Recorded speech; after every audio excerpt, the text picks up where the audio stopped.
I've got one here. Chaser, I don't understand quite who created us. That's right. Who created us? Should we fear the Anunnaki? So the question is who? HU is a being in ancient Egypt who created you. So in the question is the answer, because he's the creative force of will. Creative force of will. You see, so when you know about these are the beings I was talking about. They're like the higher elemental beings. You got different types of elemental beings as well. Something coming in here? This is something flesh. Yeah, I think someone's trying to call, but yeah. So these beings are these higher beings, like where you're dealing with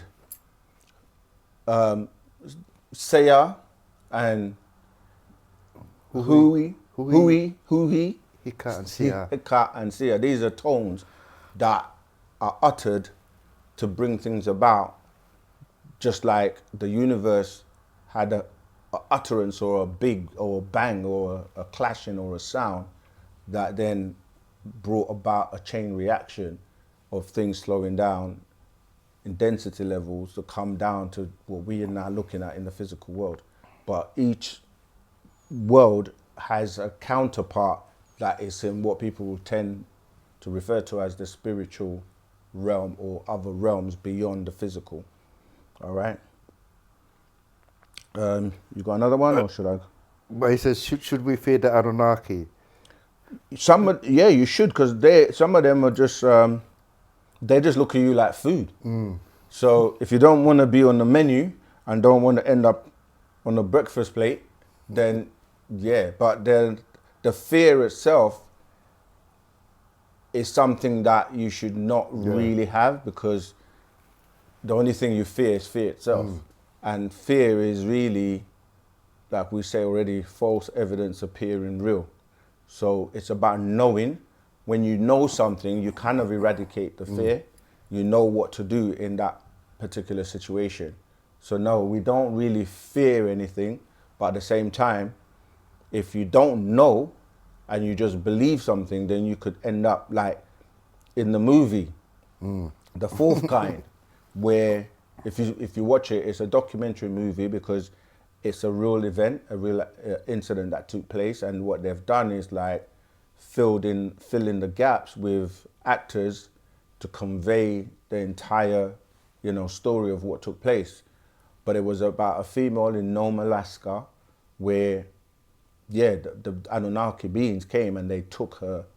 Was it a girl?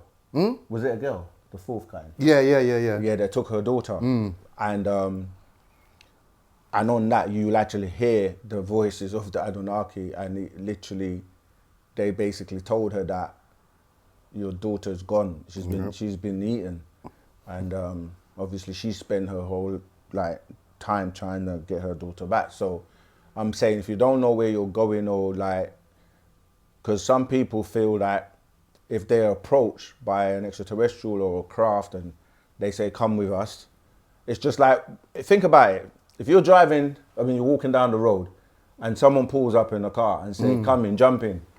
Balaclava on and everything. Forget even the balaclava. Would you jump in the car and go with them? It's the same principle that that's why we teach our children from young, Don't talk to strangers. Don't talk to strangers because you don't know what their intentions or motives are. So it's the same thing when you're dealing with these beings, that you have to know them and know who you're talking to and have the information. Because people are like, I just want to go, I just want to leave here. But where are you going? Do you know where you're going? So yeah, it's important to not just be gullible